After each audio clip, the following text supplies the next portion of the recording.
오늘은 우리 한국 교회에서 8.15 광복절을 기념하여 지키는 북한 선교주일, 또한 남북 평화통일 공동 기도주일입니다.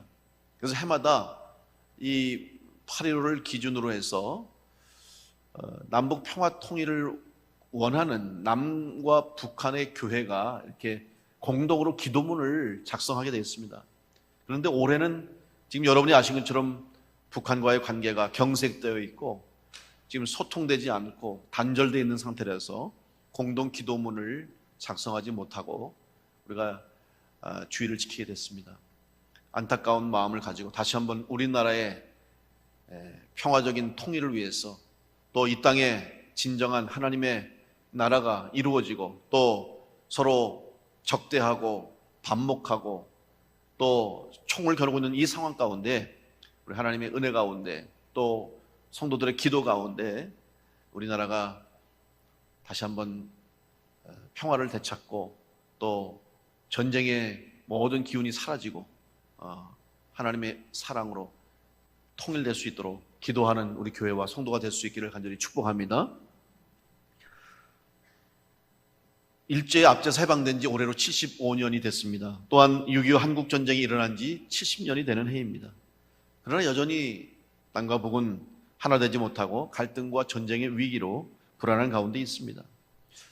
이럴 때 과연 우리가 어떻게 해야 우리나라가 진정한 통일이 되고 또 이 땅에 참 평화가 찾아올 것인가? 여러 가지 일이 필요할 것입니다만, 특별히 우리 한국 교회가 역사 속에서 어려울 때마다, 위기를 만났을 때마다 교회와 성도들이 나라를 위해서 기도했습니다. 그리고 헌신했습니다. 그렇기에 여기까지 우리나라가 올 수 있었습니다. 다시 한번 이제 앞으로 통일을 준비하면서 하나님의 뜻 가운데 그 통일이 이루어질 수 있도록 다시 한번 교회가, 우리 성도들이 기도해야 할 줄로 믿습니다. 이렇게 우리나라와 같이 한 나라가 분단돼서 고통과 아픔을 겪은 나라들이 있습니다. 그 중에 대표적인 나라가 독일이죠. 동독과 서독으로 나눠졌습니다. 2차 세계대전 후에 2차 세계대전에서 패망한 이후에 독일을 미국, 영국, 프랑스, 소련이 분할 점령하게 됐습니다. 그래서 이제 서로 점령하여서 통치하다가 두 개의 나라로 분리합니다. 자유민주주의 또 자본주의 국가였던 미국, 영국, 프랑스가 점령했던 곳은 이제 서독이 되었고, 소련이 공산주의 체제에서 점령했던 곳은 동독이 됐습니다. 그리고 베를린은 또 다시 동서로 나누었고, 그래서 결국 독일이 동독과 서독으로 분리되면서 그 경계선에 1961년 8월 13일부터 동독이 벽을 쌓기 시작합니다. 이 장벽을 쌓음으로 이제 완전히 고립되는 역사가 시작이 됐습니다. 동독은 이 장벽을 반파시즘 방어벽이라고 이름을 불렀습니다. 이에 반해서 서독은 수치의 벽이라고 하면서 이제 서로 교류를 끊고 또 분리된 채 이런 아픔의 역사가 시작이 됐습니다. 이 베를린 장벽으로 인해서 결국 독일은 서로 나눠진 채 살아갈 수밖에 없었고, 그래서 같은 국민들이 또 같은 가족들이 함께 할 수 없는 아픈 역사가 있었죠. 1989년도 소련이 공산주의 붕괴가 시작되기까지 이 역사 동안 한 5천 명이라고 하는 사람들이 이 벽을 넘어서 탈출을 시도했습니다. 대부분 동독의 사람들이 서독으로 넘어갔습니다. 이 과정 속에 한 200여 명에 해당하는 사람들이 목숨도 잃었습니다.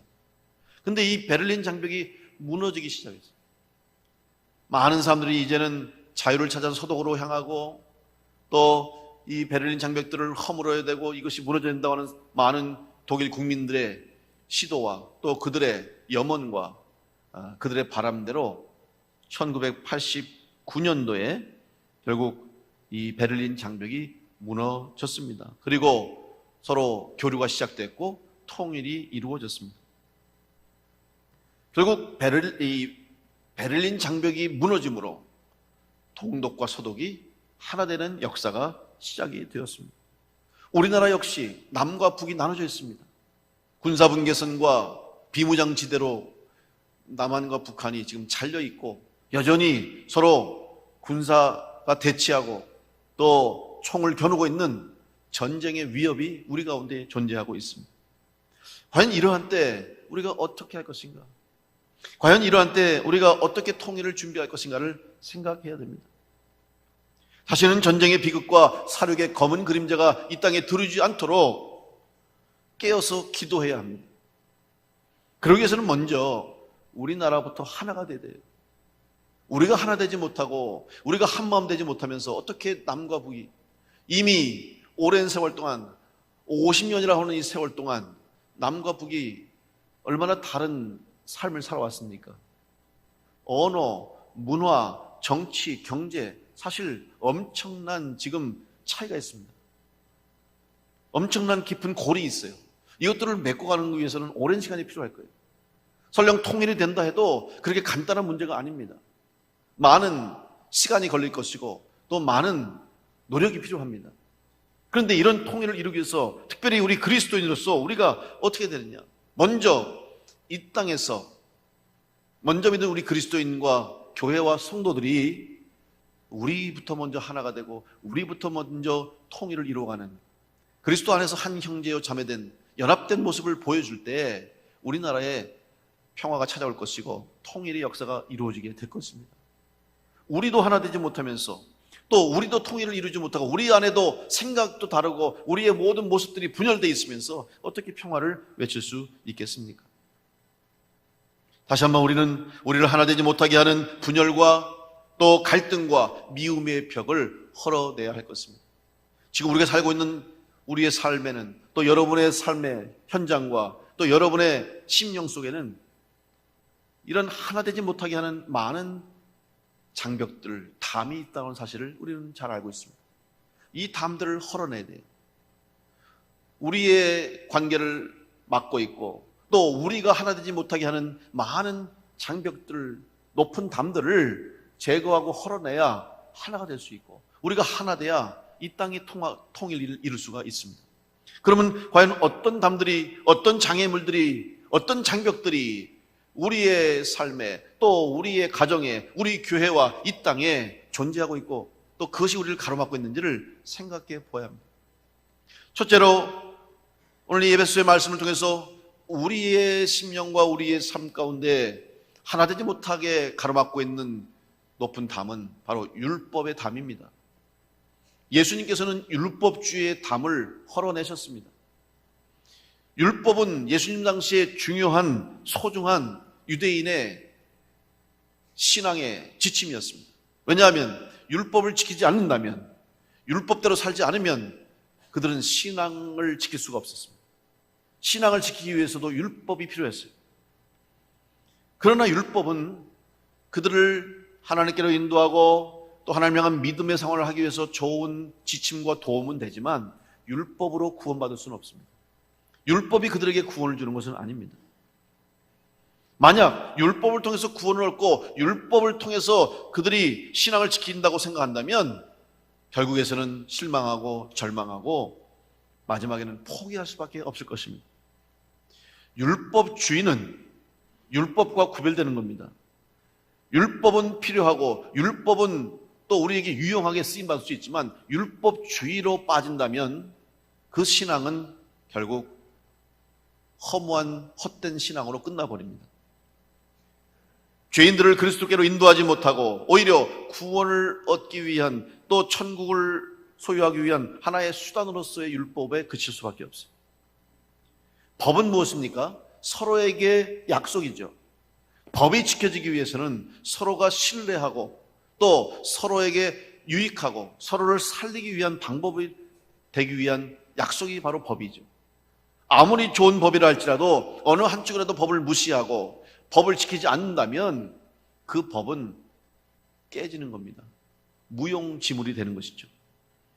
세상의 법으로는 진정한 평화와 통일을 이룰 수 없습니다. 조금 부족한 법이라고 할지라도 서로 사랑으로 이해하고 사랑으로 덮어주고 서로를 격려하고 믿음과 신뢰의 관계가 유지되면 사실은 법 없이도 살 수 있는 세상이 될 수 있습니다.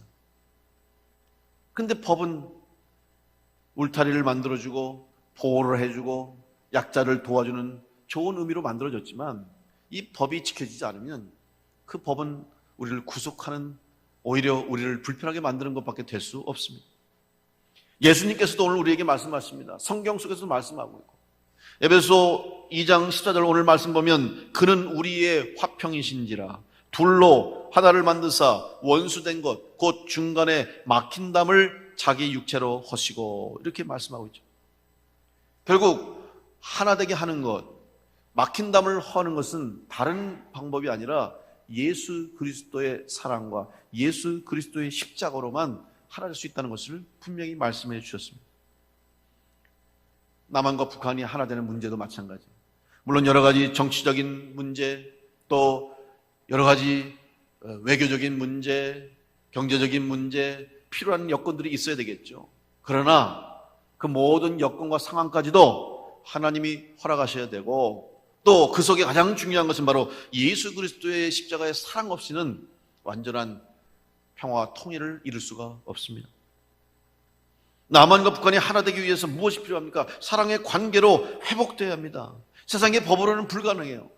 여러분, 우리가 지금 경험하고 있지 않습니까? 아무리 무슨 성명서를 발표하고 선언을 발표하고 약속을 하고 사인을 하면 뭐예요? 무조건 깨버리니까, 무조건 무시하니 무슨 효력이 있고 의미가 있습니까? 세상 법으로 할 수 없어요. 정치적으로도 한계가 있어요. 경제적으로도 완전할 수가 없어요.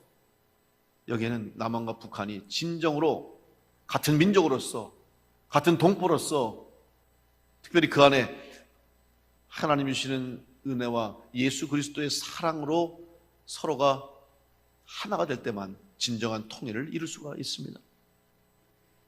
갈라디아서 5장 18절 말씀에 너희가 만일 성령의 인도하시는 바가 되면 율법 아래에 있지 아니하리라. 여러분, 율법으로 해결할 수 없어요. 율법 아래 속한 자가 된다고 해서 해결되는 게 아니에요. 율법 아래 있는 것이 아니라 우리가 성령의 인도하시는 바대로 인도하시는 역사가, 다시 말하면 성령의 역사는 하나님의 역사입니다. 성령의 역사는 예수 그리스도께서 이 땅에 오셔서 주장하시는 거예요. 왕으로 오신 예수님께서 통치하시는 그 나라가 될 때 우리나라의 진정한 하나님이 주시는 은혜로 평화를 이루고 남북한이 하나 되는 통일의 역사가 이루어지게 될 줄로 믿습니다. 우리는 그 일을 위해서 기도해야 할 것입니다. 율법을 가지고 바라보면 정죄할 수밖에 없어요. 율법의 눈을 가지고 바라보면 심판할 수밖에 없습니다. 그것이 율법주의 마지막입니다.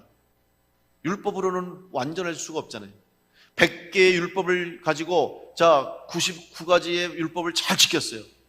99가지의 모든 율법대로 살았어요. 그런데 한 가지 율법을 범하면 심판받고, 한 가지 율법 때문에 결국은 다시 정죄당하는 거예요. 99가지를 다 잘했어도 한 가지 때문에 도로 헛수고하는, 헛된 것이 되죠. 완전할 수가 없어요. 율법으로는 이룰 수가 없어요. 결국 하나님의 사랑, 예수 그리스도의 십자가의 희생을 통한 구원만이 오늘 우리를 자유롭게 하고 진정한 하나 되는 역사를 이룰 수가 있어요. 갈라디아서 5장 14절 15절 말씀에 온 율법은 내 이웃 사랑하기를 내 자신같이 하라 하신 한 말씀에서 이루어졌나니 만일 서로 물고 먹으면 피차 멸망할까 조심하라.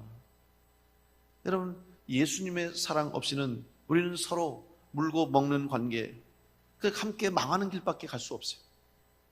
같이 살아야 되고, 함께 새 생명을 얻어야 되고, 또 함께 하나님이 주신 뜻 가운데 살기 위해서는 예수 그리스도의 사랑의 복음만이 이 땅을 살릴 수 있고 우리를 살릴 수 있다고 하는 믿음 가지고 우리가 이 일을 위해서 더욱더 열심을 다해 기도해야 할 줄로 믿습니다.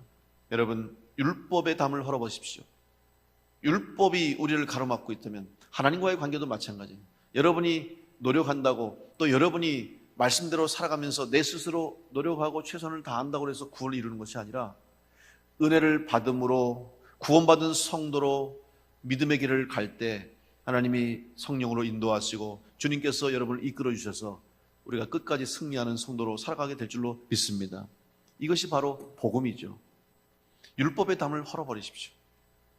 두 번째 우리가 헐어버려야 할 담이 있습니다. 우리를 가로막고 있는 담이 있는데 바로 감정의 담입니다. 사람은 감정의 동물입니다. 그래서 마음의 문이 닫히면 그 관계는 완전하게 회복할 수가 없어요. 설령 법적으로는 판결이 나고 또 혹은 서로 관계에서 회복되었다 할지라도 외적으로는 사과를 받았고 또 입으로는 미안하다고 하지만 마음은 불편합니다. 진심은 전해지지 않습니다. 왜 그렇습니까? 그 사람의 마음의 감정이 해결되지 않았기 때문에. 진심이 전달되면 마음이 풀어지죠. 마음의 문이 열립니다.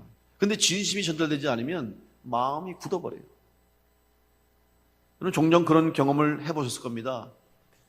물건을 사고 판다든지 거래한다든지 또 인간관계에서 어떤 경제적인 활동을 할 때도 마찬가지고, 그때 여러분 어때요? 상대방이 나에게 피해를 입히고 또 내가 부당한 어떤 상황에 처하게 되면 그 사람에게 요구합니다. 잘못한 것을 고쳐라, 시정해라. 그리고 거기에 상응하는 보상이나 혹은 그 사람의 사과를 받기를 원하죠. 그때 만약 상대방이 진심으로 자기의 잘못을 뉘우치고 자기의 실수를 인정하고 사과하고 또 미안하다고 이야기하고 거기에 상응하는 여러 가지 최선을 다하는 노력을 보일 때 우리는 그것을 받아줄 수 있고 이해하게 되고 마음이 풀어지면서 용서가 되는 거죠. 그러면 관계가 유지될 수 있어요. 그러나 말은 미안하다고, 잘못했다고, 사과한다고 그렇게 해놓고 진심이 전해지지 않아요. 행동으로 느껴지지 않아요. 그러면 어때요? 그건 불편한 거예요. 그런 경우를 여러분 종종 겪지 않습니까? 제가 미국 생활할 때도 그런 경험을 해봤어요. 여러분 미국에서 외국인으로 살아가는 건 물론 그게 합중국이지만 사실은 여전히 인종적인 차별이 보이지 않게 있거든요. 그러니 유색인종으로 살아가는 게 얼마나 힘들어요. 또 말도 잘 못하지, 문화도 잘 모를 때. 근데 사실 또 많은 좋은 사람들이 우리를 이해해주고 도와주고 그래서 참 좋은 나라예요. 그런데 여전히 일부의 많은 사람들은 무시하는 게 있어요.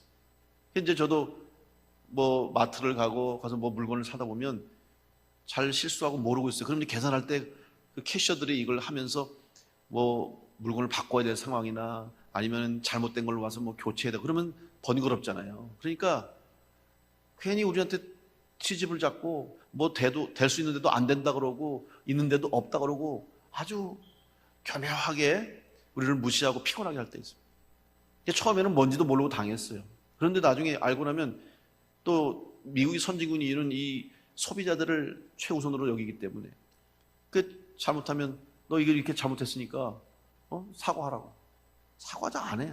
그리고 자기가 잘못한 거 없다고 오히려 큰 소리를 치고 말이죠. 그럼 얼마나 불쾌하고 얼마나 화가 나는지. 처음에는 그냥 어쩔 수 없이 그냥 그러다가 이제 나왔는데 시간이 지나니까 조금 대화가 될 수 있고 의사소통이 되니까 이제는 그냥 못 나오겠더라고요. 그래서 사과하라고 그러면 사과 안 해요. 그러면 우리가 할 수 있는 게 뭔지 아십니까? 그 사람을 컨트롤하는 사람 부르는 거예요. 예를 들면 매니저 불러와, 슈퍼바이저 불러와, 지배인 불러와. 그럼 불러줄 수밖에 없어요. 그럼 부르면 얘기를 해요. 이렇게 잘못했다. 그러면 너 잘못했으니까 사과하라고. 그러면 그때서야 sorry 이러는 거예요. 근데 전혀 진심이 없어요. 그럼 매니저가 막 미안하다고 그러면 당신 미안한 거 필요 없으니까 이 사람이 나한테 사과하라고. 그러면 억지로 해도 미안하다고 그 말을 들어야 돼요. 그래야지 그 사람들이 다시 함부로 못하는 거예요. 여러분 이런 관계는 사실은 설령 그 사람이 미안하다고 그러봤자 그게 정말 미안하겠어요? 속으로? 짜증나겠지. 그래도 그렇게 해서라도 자기의 잘못을 조금이라도 알고 불편하게 해서라도 고쳐야 되는 거죠. 근데 여러분 진정으로 사과가 이루어지려면 그 사람의 마음으로부터 우러나오는 사과가 있어요. 그 마음이 전달되면요 미안하다는 소리 안 해도 마음이 풀려지는 거예요. 인간관계에서도 그래요. 하물며 여러분 우리가 믿음의 길을 가면서 신앙생활을 하면서 우리의 마음이 상함 때문에 영적으로 문제를 맞는 성도들이 많음을 보게 되죠. 신앙생활 하는데 여러분 감정 때문에 신앙생활을 하는데 인간적인 감정 때문에 시험을 만나고 어려움을 겪을 수도 있어요. 인간관계에서 또 여러 가지 삶의 문제로 인해서 불편함 때문에 신앙생활을 힘들어하는 성도들이 있어요. 여러분, 신앙생활은 감정을 넘어서야 됩니다. 때로는 교회 오는 것이 불편할 수도 있어요. 저는 그런 성도들을 종종 만나면 참 마음이 아파요. 얼마나 힘들면 교회 오기가 불편할까? 얼마나 정말 교회 오는 것이 힘들까? 이해가 되죠. 사실 저도 목회하면서 어떨 때는 정말 힘들었을 때는 교회 오기 싫을 때가 있어요. 목사가 교회 오기 싫다는 게 말이 됩니까?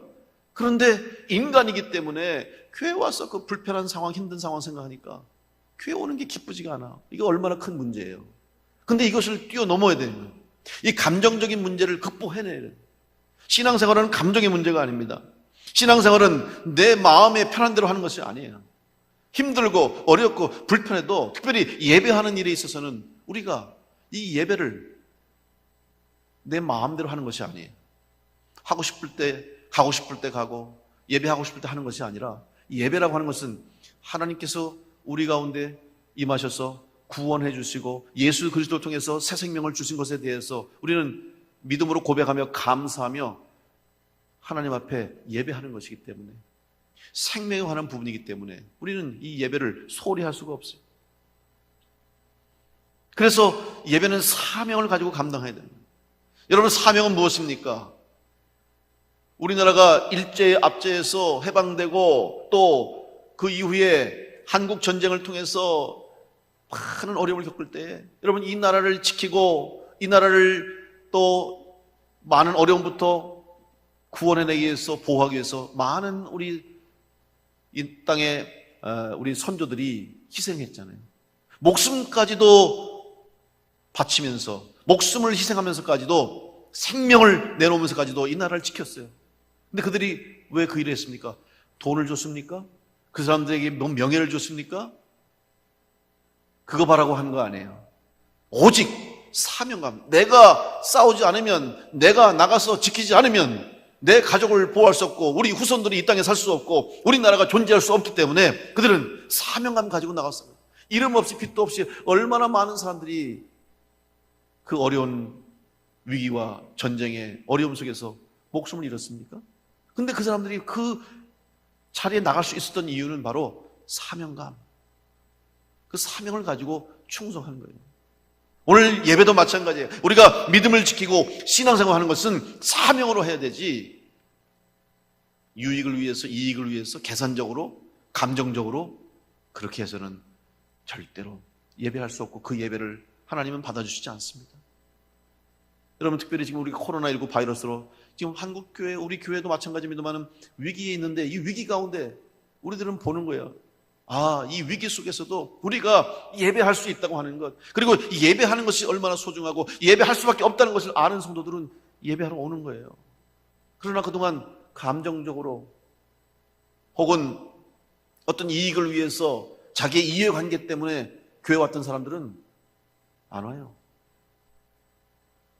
올 필요를 느끼지 못하는 거죠.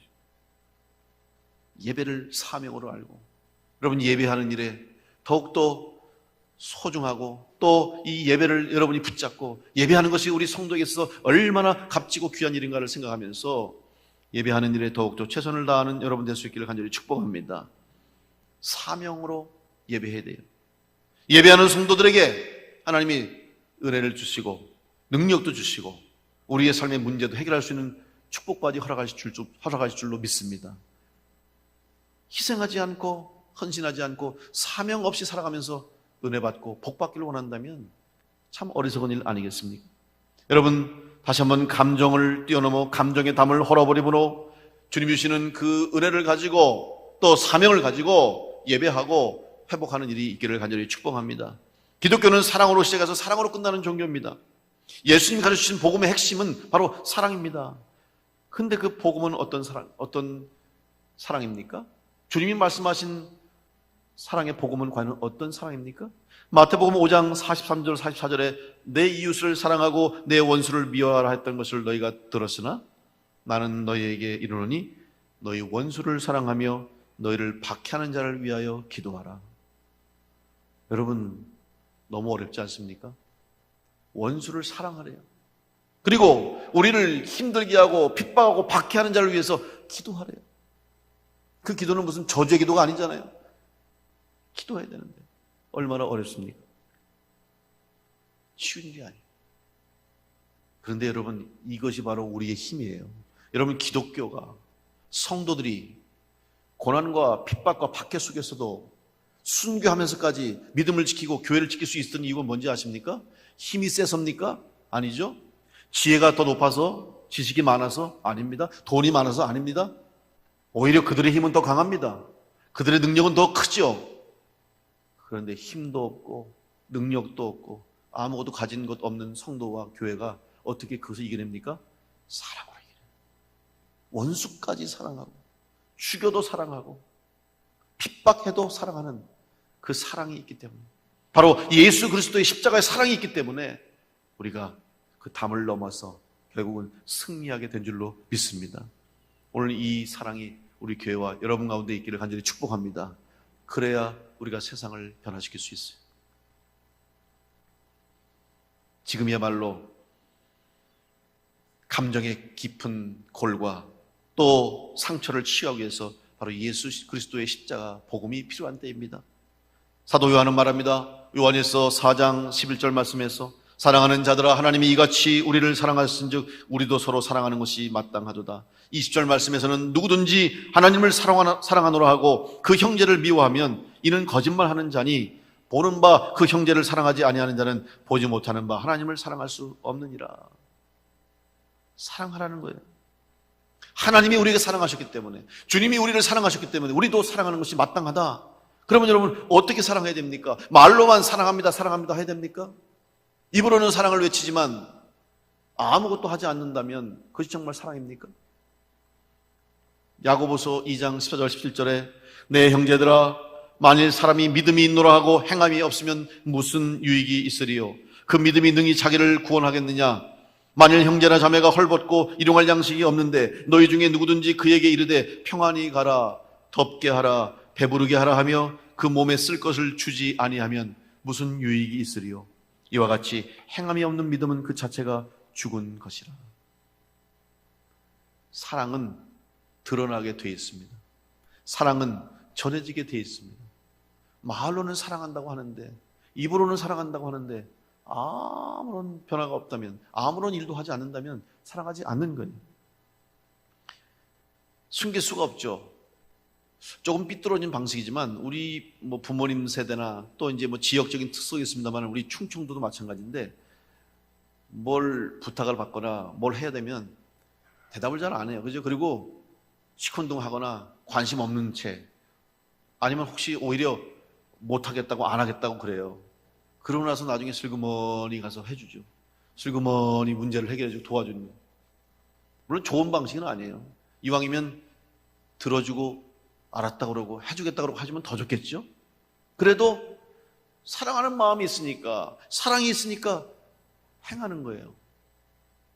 실천하는 거죠. 근데 반대로 앞에서 말로 알았어, 해결해 줄게, 도와줄게, 사랑해, 그거 반드시 해줄 거야, 그리고 아무것도 안 하면 이건 어떻게 해석해야 됩니까? 앞에서는 참 사랑한다고, 알았다고, 해주겠다고, 그리고 아무것도 안 해.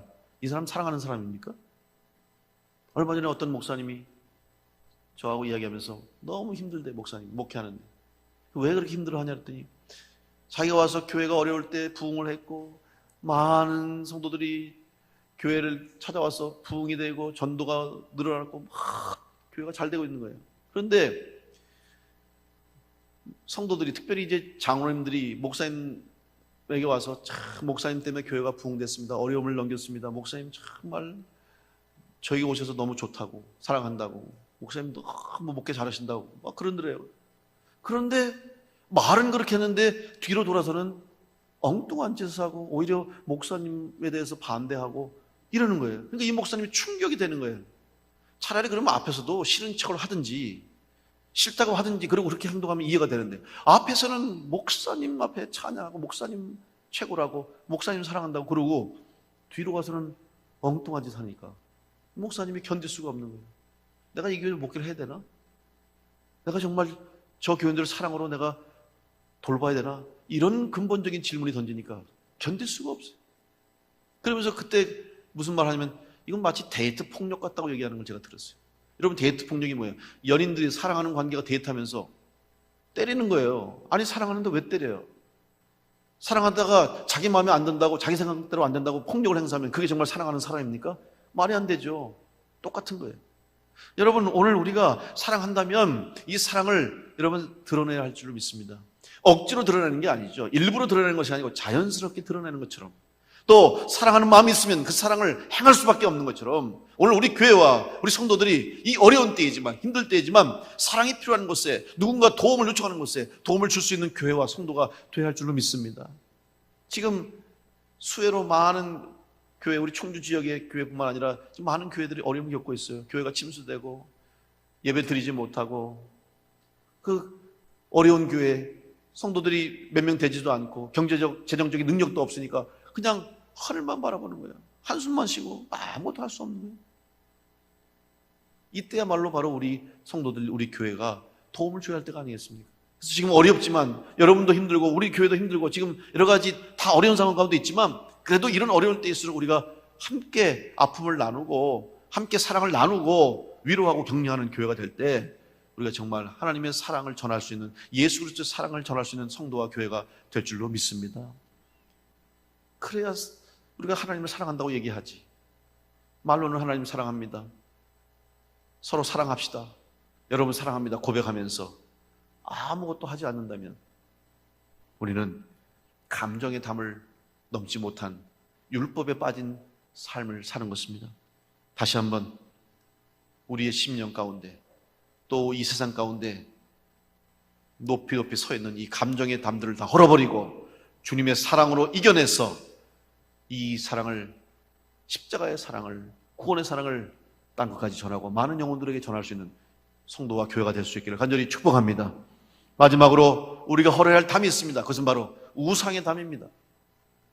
인간은 본능적으로 신이 되고자 하는 욕심이 있습니다. 욕망이 있어요. 이게 본능이에요.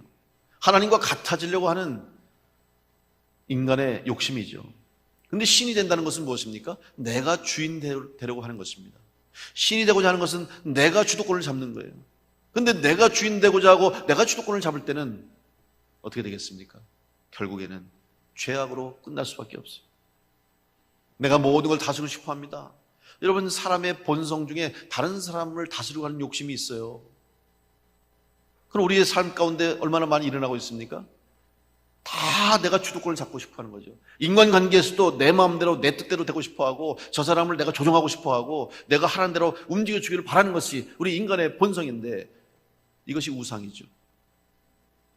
여러분, 지금 북한의 이 권력자는 사실 이거 공산주의가 아니에요. 북한은 여러분 아시죠? 1인 독재예요. 아주 그것도 극악한 독재주의. 그들의 모습을 보세요. 한번 사진 보십시오. 여러분, 김일성 저렇게 흰 말을 타고 쉽게 혁명을 일으켰다고 저 그림을 그렸죠. 그다음 그 아들 김정일 보세요. 김정일도 저 백마를 타고 사진 찍었어요. 근데 그 아들 김정은 보세요. 김정은도 백마를 타고 사진 찍었어요. 왜 저렇게 백마를 타고 사진 찍냐? 탈 게 말밖에 없어서 그렇습니까? 희한하죠? 또 하나 사진 보세요. 이만희 백말 타고 사진 찍었어요.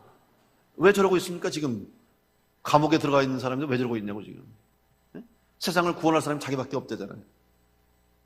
이유가 있어요.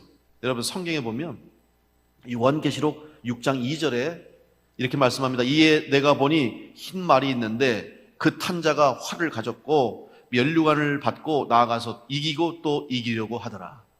이게 이제 계시록의 말씀입니다.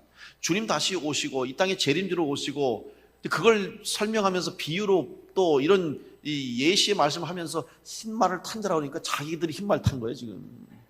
예. 똑같은 말씀을 듣는데도 이렇게 해석을 하니 우상이죠. 우상화. 지금 북한이 우상화 아니에요? 우상화시킨, 스스로 신을 만드는 거예요. 그래서 모든 좀 국민들이 다 그 앞에 절하게 만들고 우상화 신격화하고 있잖아요. 이만희도 마찬가지고, 이단들이 하는 게 뭐예요? 교주를 신격화하는 거예요. 그게 어떻게 복음입니까? 그게 어떻게 성경 말씀이에요? 우리는 절대로, 근데 우리도 우리 모르는 사이에 내 스스로를 자꾸 하나님과 같이 높아지게 하려고 하는 우리의 본능이 있다는 것을 알아야 돼요. 그 우상의 담을 허물어 버려야 됩니다. 하나님과 같아지고 싶은 본능적 욕망이 있는데 마귀는 이것을 잘 알고 우리를 유혹하는 거예요. 그래서 우리의 귀에 속삭입니다. 마치 하와의 유혹처럼. 여러분, 하와가 유혹받은 것처럼 창세기 3장 4절로 5절 말씀에 보면 뱀이 여자에게 이르되 너희가 결코 죽지 아니하리라. 너희가 그것을 먹는 날에는 너희 눈이 밝아져 하나님과 같이 되어 선악을 알 줄을 하나님이 아심이니라. 뭐예요? 뱀이 지금 하와를 유혹한 거예요. 너 하나님처럼 될 수 있어. 그거 먹어도 안 죽어. 오히려 눈이 더 밝아져서 너 하나님처럼 돼. 이런 유혹을 준 거예요. 이 유혹을 못 이긴 거예요. 여러분, 오늘 우리 가운데 이런 우상의 담이 지금 세워지고 있어요. 또 하나님과 우리의 관계 속에 이 우상의 담이 점점점 높아지면 관계가 단절되는 거예요. 하나님과 하나 될 수 없습니다. 하나님을 온전히 예배할 수 없습니다. 그럴 때 우리는 병들게 되는 거죠. 결국은 은혜를 잃어버리고 구원을 잃어버리고 죄악 가운데 죽음으로 끝나는 인생이 되는 거예요. 여러분, 하나님을 적대하거나 하나님과의 경쟁의 관계가 아니라 하나님을 섬김과 예배할 수 있는 하나님으로 믿고 섬길 수 있기를 간절히 축복합니다. 그러기 위해서는 하나님을 내 삶의 주인으로 인정하고 하나님이 인도하신 대로 살아가는 성도가 되어야 합니다. 종종 신앙생활 하면서 어떤 사람들은 하나님과 자꾸 경쟁하려는 사람이 있어요. 큰일 날 사람이에요. 아주 위험한 사람이에요. 또 인간 신앙생활에서도 마찬가지예요. 성도와의 관계도 우리는 여러분 경쟁의 관계가 아닙니다. 함께 손을 잡고 함께 믿음으로 은혜로 이 길을 함께 걸어가서 같이 구원받고 같이 은혜 나누고 같이 은혜 받고 같이 복 받는 것이 우리의 신앙생활이 돼야지 경쟁 관계에 있으면 절대 안 돼요. 또 어떤 사람은 교육자하고도 경쟁을 하는 사람이 있어요. 제가 부목사 때 그런 권사님 봤어요. 담임 목사님하고 연배가 비슷한 남자 권사님인데 이 권사님이 신앙생활 열심히 해. 봉사도 열심히 해. 그런데 자꾸 담임 목사님하고 경쟁을 하더라고, 내가 보니까. 그리고 자기나 담임 목사님이랑 나이도 비슷하고 큰 차이가 있냐 이런 생각을 하더라고. 그래서 어떨 때는 이제 담임 목사님이 예배 마치고 나가시면 수고했다고 어깨도 툭툭 두들겨주고 또 어떤 사역 잘하면 열심히 하라고 이렇게 딱 격려해 주잖아요. 그럴 때마다 그분이 무슨 말 하는지 아세요? 저는 이제 부목사니까 뒤에서 하는 얘기 듣잖아요. 앞에서는 그런 말 못하지만 같이 사역하고 그러니까 나를 말이야, 내가 나이가 몇 살인데 말이지 나이 차이도 별로 안 나는데 날 무시하고 말이야, 함부로 내 어깨에 손을 대고 말이야, 이러는 거야. 그래서 아유, 저분 큰일 났다, 저러다 저 영적으로 병들겠다. 아니나 달라요? 조금 있다가 자기 목사 하겠다고 신학교 간다고 그랬다. 그래서 신학교 가서 한 1, 2년 공부하더니 목사가 돼요. 우리나라 참 목사 되기 쉬워요. 제가 미국에 있을 때는 인천공항에서 대한항공 타고 비행기 안에서 목사 된 사람도 있어요. 자기 스스로 안수 주고 목사 됐다고. 여러분, 신앙생활하는데 경쟁하면, 특별히 주의 종하고 왜 경쟁합니까? 더 나아가서 하나님하고 왜 경쟁합니까? 왜 적대합니까? 대적합니까? 여러분, 우리 안에 우상의 담을 헐어버려야 될 줄로 믿습니다. 고린도후서 1장 11장 3절의 말씀에 뱀이 그 간계로 하와를 미혹한 것 같이 너희 마음이 그리스도를 향하는 진실함과 깨끗함에서 떠나 부패할까 두려워하노라. 여러분, 지금도 마귀와 사단은 여러분을 유혹해요. 미혹합니다. 너 하나님처럼 될 수 있어. 하나님 없이도 살 수 있어. 하나님이 주인 되지 말고 네가 주인 되면 할 수 있어. 여러분, 이 유혹을 이기시길 간절히 축복합니다. 우상의 담을 제거하시기 바랍니다. 온전히 하나님을 의지하고 하나님이 나의 삶의 주인이시여 예수 그리스도가 나의 왕이심을 고백하며 살아갈 때 여러분 삶 가운데 진정한 평안이 이루어지고 여러분 삶이 복되고 우리 교회가 하나 되고 이 땅이 하나 되어 하나님의 약속이 이루어지는 통일의 역사가 이루어지게 될 줄로 믿습니다. 우리는 예수 그리스도 안에서 하나가 된 줄로 믿습니다. 우리는 형제요 자매입니다. 한 가족입니다. 성도인 우리들의 관계가 이제 둘이 함께 서로 함께 십자가를 지고 주님 주신 사명을 잘 감당하는 우리 교회가 될 때 우리를 통해서 이 땅이 하나 되고 이 땅의 평화가 이루어지고 더 더 나아가서 남북이 하나 되어 통일되는 역사가 우리 교회와 성도를 통해서 이루어지게 될 줄로 믿습니다. 여러분을 가로막고 있고 여러분의 삶을 힘들게 만드는 율법의 담과 감정의 담과 우상의 담을 헐어버리시고 하나님이 우리에게 주시는 은혜와 예수 그리스도의 십자가의 복음을 가지고 이 땅 가운데 진정한 평화를 이루며 통일을 이룰 수 있는 우리 교회 성도들 다 될 수 있기를 간절히 축원합니다. 기도하겠습니다.